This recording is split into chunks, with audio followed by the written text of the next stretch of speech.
بسم اللہ الرحمن الرحیم۔ ناظرین گرامی، شمر کون تھا؟ وہ کیسی ابن زیاد کی فوج کا کمانڈر بنا؟ واقع کربلا میں شمر کا کیا کردار تھا؟ کربلا کے بعد شمر کی زندگی کیسے گزری اور ان کی موت کیسی ہوئی؟ ناظرین گرامی، یہی ہمارے آج کی ویڈیو کا موضوع ہے۔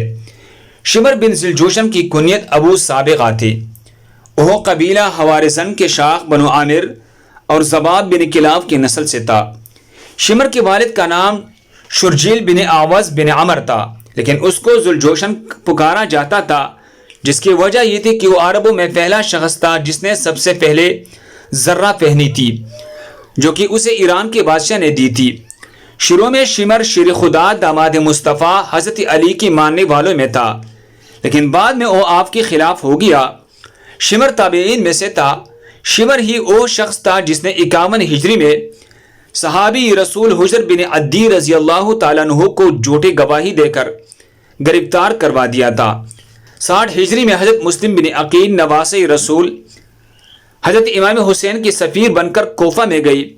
حضرت مسلم بن عقیل کی آمد کے بعد یزید نے عبید اللہ ابن زیاد کو کوفہ کا گورنر بنا دیا، تو عبید اللہ ابن زیاد نے شمر کو، جو کہ اس وقت ایک سپاہی تھا، اس کو ایک کمانڈر بنا دیا اور حضرت مسلم بن عقیل کی حامیوں کو منتشر کرنے کی مہم پر لگا دیا۔ شمر نے کمان ملتی ہی مسلمانوں پر فتنہ انگیزی کا الزام باندھے اور ان کو سپاہی کی مدد سے خوب زدہ کیا، اور پھر ابن زیاد کی حکم سے ہی حضرت مسلم بن عقیل کو شہید کر دیا گیا۔ 61 ہجری محرم میں جب نواسہ رسول کربلا پہنچے تو اس وقت کربلا میں کوفی فوج کا سپہ سالار عمر ابن سعد تھا، جو کہ خونریزی بچنے اور پرامن راہ حل کرنے کے درپے تھا۔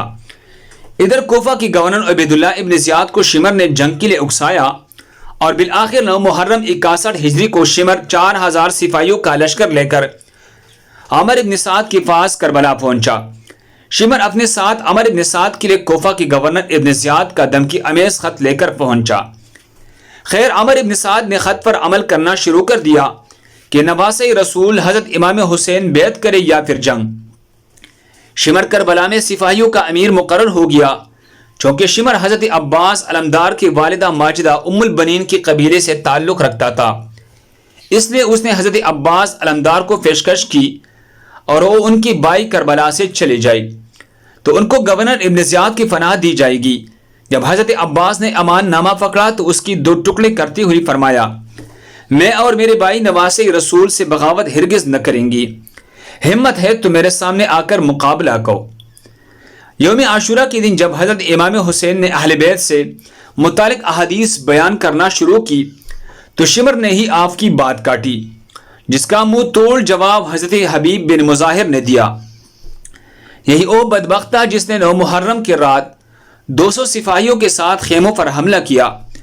جب حضرت امام حسین میدان میں آئے تو شمر ہی تھا جس نے فوجیوں کو حکم دیا کہ دور سے ہی یکبارگی سے تیروں کی برسات کرو، کیونکہ ہم شیر خدا کے شیر کا مقابلہ نہ کر سکیں گے۔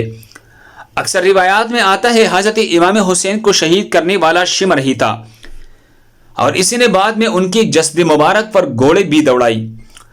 اکثر روایات میں آتا ہے خولی بن یزید نواسہ رسول صلی اللہ علیہ وسلم کا سر کاٹنے کے لیے آگے بڑھا، لیکن ہاتھ کام گئی۔ پھر شقی القلب بدبخت اور ذلیل انسان سنان بن انس آگے بڑھا اور انعام اکرام کے لالچ میں امام علی مقام حضرت امام حسین کا سر تن سے جدا کیا۔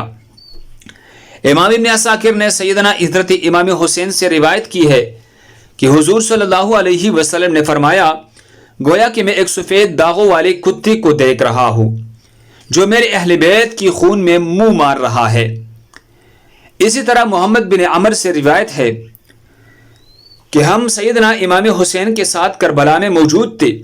جب شمر کا سینہ ننگا ہوا تو نواسہ رسول فرمانے لگے، رسول اللہ صلی اللہ علیہ وسلم نے فرمایا تھا کہ گویا میں اس سفید داغوں والے کتے کی طرف دیکھ رہا ہوں جو میرے اہل بیت کی خون میں منہ مار رہا ہے۔